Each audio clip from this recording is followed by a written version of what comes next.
भैया हमारी NGO pollution और वायरस से बचने के लिए ये फ्री मास्क डोनेट कर रही हैं। ये लो भैया, आप भी ले लो।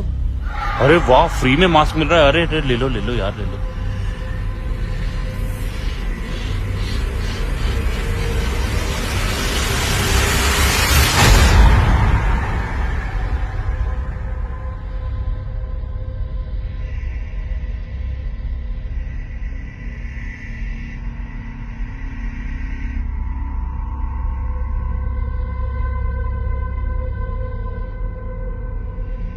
एनजीओ का और फ्री का नाम सुनते ही हमारे मुंह में पानी आ जाता है और हम कोई भी चीज एक्सेप्ट कर लेते हैं, जबकि ऐसा नहीं होना चाहिए। हमें अपने दिमाग का प्रयोग करना चाहिए कि कहां से हमें फ्री का मिल रहा है। इस तरह की लूटपाट का शिकार होने से बचने के लिए हमेशा सतर्क रहें।